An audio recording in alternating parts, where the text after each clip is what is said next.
Strickland's grabbing his chain, meaning Strickland.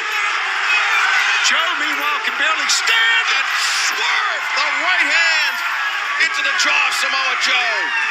And the jaw, you're right, Excalibur. That's the knockout blow. Not to the head, to the jaw. God, whoa. Well, what a match Dynasty is going to be. What a match we got coming up on the 21st. Look at Joe. And now the locker room emptying. And what a match it is going to be, Tony. And the reason why the security, why the locker room has emptied, it's because of the magnitude of this match. Absolutely. This is the main event at Dynasty. We are just 11 days away. We don't want anything to jeopardize Samoa Joe and Swerve Strickland for the AEW World Championship. Now look at him eye the prize there, Taz. Yeah, well, that could be the scene come Dynasty. We shall see. And Joe's pissed when someone's holding you a championship. Wow. And that's what he wants. That's what Swerve wants Joe to be, pissed. And will that be the scene in St. Louis? Swerve Strickland, our next AEW World Champion. Or will Samoa Joe retain? Hi, I'm Mariah May the Glamour, and you're watching The Gift of Gabe. Yo, party peeps, what is up? It's your boy, the best Garrett in the biz. The second to last episode of Dynamite before Dynasty is officially in the books. And oh man, a lot of stuff went down tonight. First off, the Rainmaker versus the Bastard for the first time ever has been officially made for Dynasty. Jack Perry will make his AEW return by screwing over FTR for the Tag Team Championships. And we are just 11 days out from crowning Swerve as the first ever black AEW World Champion. Guys, don't worry. Everything that happened on the show tonight, you're going to hear right here and right now. So get ready to like and hit that subscribe button because the newest episode of The Gift of Gabe covering tonight's Dynamite starts, I'm thinking, right about, now. Sit down, shut your mouths, and watch The Gift of Gabe.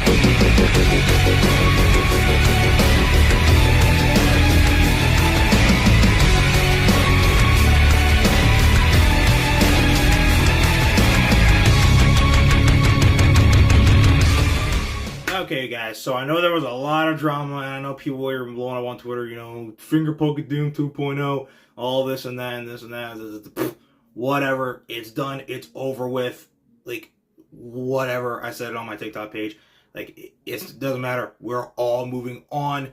It was really just built up for Young Bucks versus FTR 4, and the inevitable return of the Scapegoat, Jack Perry, where he will screw FTR and help the Young Bucks win the AEW Tag Team Championships for an historic third time and join up with the Elite and with Okada and the Bucks, which I'm 1,000% down for. I feel like he's taken these last few months and fleshed out his new heel character. And honestly, being a heel is easier than being a face if you don't know how to have the promo ability. Just look at the living legend, Dominic Mysterio. He's become a legend as a heel because of the fact if you have the ability to be a dick, you can be a great heel. And I think Jack Perry can be just that with the Elite. And I saw an interesting theory of what this could be leading to, once Adam Copeland does lose the TNT Championship. Adam Copeland is also good friends with FTR, it's not just CM Punk. So they could run a thing where it's Adam Copeland and FTR having to combat against Perry, the Bucks, and Okada. But they need a fourth person. Who's somebody that has a lot of history with Jack Perry? It's Father of the Century, the greatest TNT champion of all time, Christian Cage. Now this could potentially see Christian Cage have a face turn and reunite with Adam Copeland, but it doesn't mean that they're going to be all buddy-buddy because Copeland's going to be like, dude, you tried to end my career.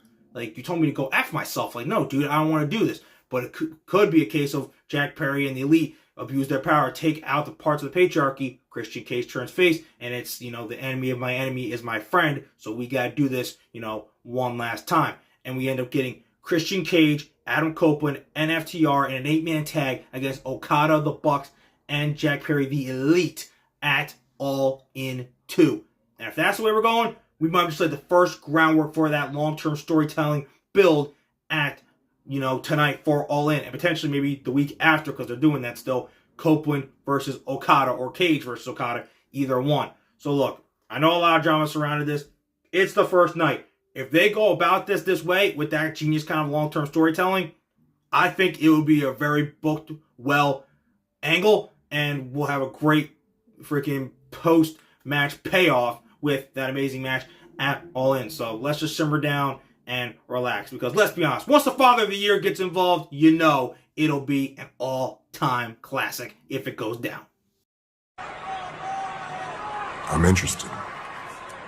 Okay, guys, speaking of the Elite, it has been made official tonight. The Rainmaker, Kazuchika Okada versus the Bastard Pac at Dynasty for the first time ever over the Continental Crown. Now, guys, I just listed out the whole possible scenario that could be going down at All In for Okada. So there is no way in hell he is losing this championship at Dynasty, amongst multiple other reasons. This match, though, is going to slap. I have no doubt in my mind, in my heart.